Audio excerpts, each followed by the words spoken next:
Yes, these fights only come around once in a blue moon, a grudge match of epic proportions with completely unfinished business. The first chapter ended with the most controversial scorecard seen in boxing for a very long time, and it gave them no other option. They had to run it back, baby. But before we look forward to the score being settled, let me get you up to date with the madness of this juicy matchup, the fiasco that has unfolded to this very point. Yes, this is the story of Taylor versus Catterall. Strapping.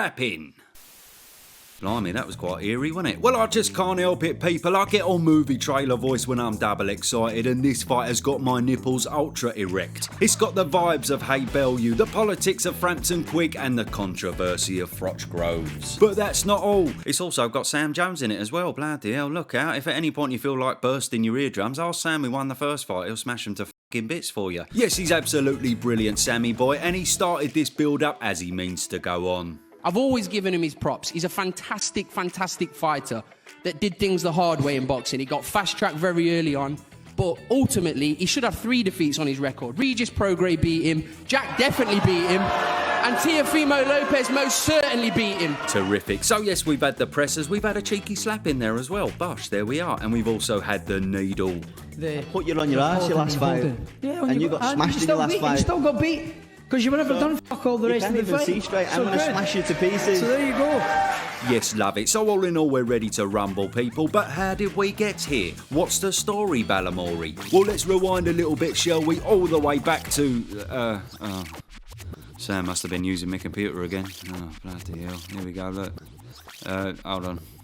Anyway, yes, here we are. Back in 2019, and after WBC champion Jose Ramirez defeated Maurice Hooker to pick up the WBO belt, Jack Catterall was next in line on the WBO roster and was ordered as his mandatory. But meanwhile, back in sunny old Scotland, the Tartan Tornado was making his own history, defeating Ivan Baranchyk for his first world title, the IBF belt. This was also the semi-final of the World Super Series, and the final was made in no time at all, just 5 months later in October at the O2 Arena against the very dangerous Regis Prograis. That glorious IBF belt was on the line, but that wasn't all. Also for the taking was the prestigious Muhammad Ali trophy, and Derek Chisora was buzzing for it.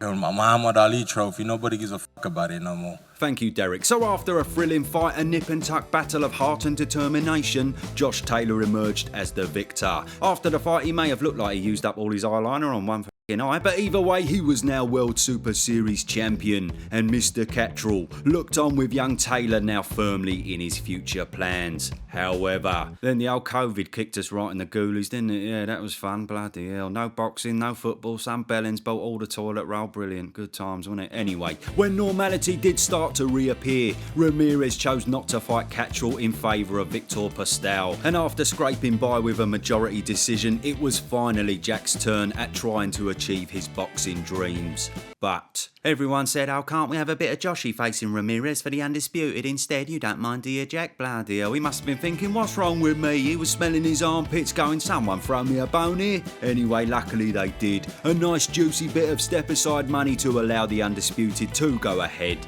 along with the promise of his shot at the winner. And after the Tartan Tornado made history, becoming undisputed, cementing his legacy as Scotland's greatest fighter, Jack, having bided his time for over a year, finally got his chance at glory, and the rivalry we never knew we needed had begun.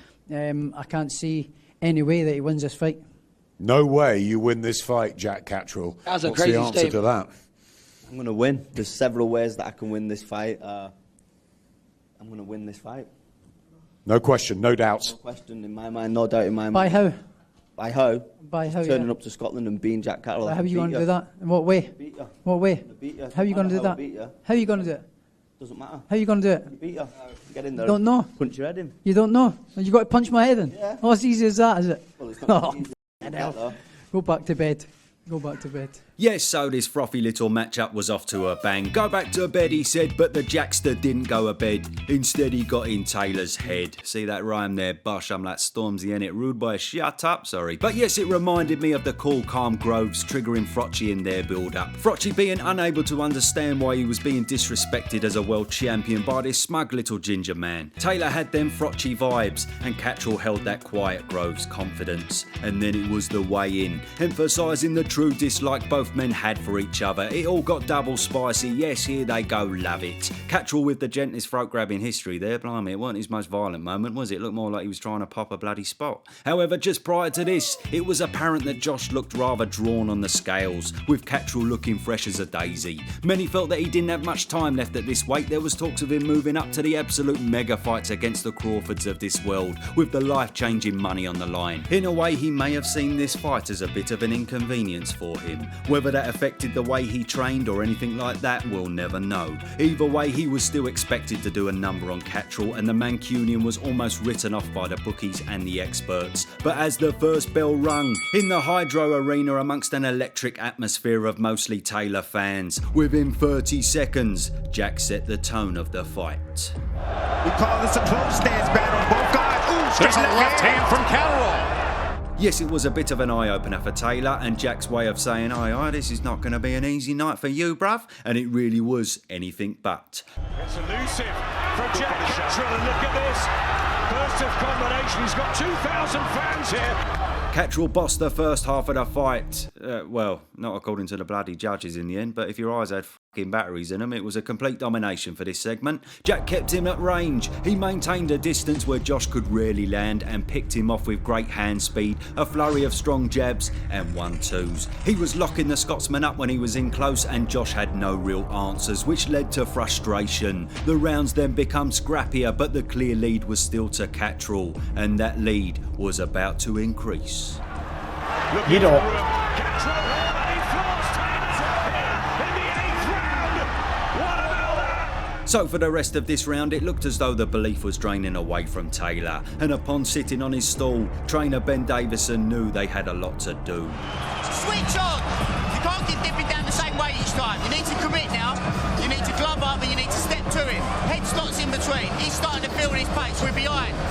And this is when he upped his game. Although still not winning rounds convincingly, he was pressuring more and making it very ugly. Then he received a massive lifeline in the messy 10th round. To the body. I'm not taking copy bots. I'm looking at what I'm looking at. Now, just look that way. Point deduction. Are you kidding me? Point deduction in round 10. However, unfortunately for Joshy Boy, it was short-lived. Doesn't have to be better than him 100 times just tonight. A point deduction is being taken by Marcus McDonald, the referee, charged against Josh Taylor. So upon this point deduction, Ben told Josh he needed a knockout, but as much as he tried, Jack was still just too elusive, and it never came. Then as the final bell rung, the faces of both teams told the overall story. Team Taylor looking very glum and very unsure, with Team Catterall looking absolutely certain they'd done enough. It was left to the judges' scorecards. Howard Foster scores the bout 113-112 Catterall. Ian John Lewis scores the bout 114-111 Taylor. Victor Laughlin scores the bout 113-112 for your winner by split decision. And still...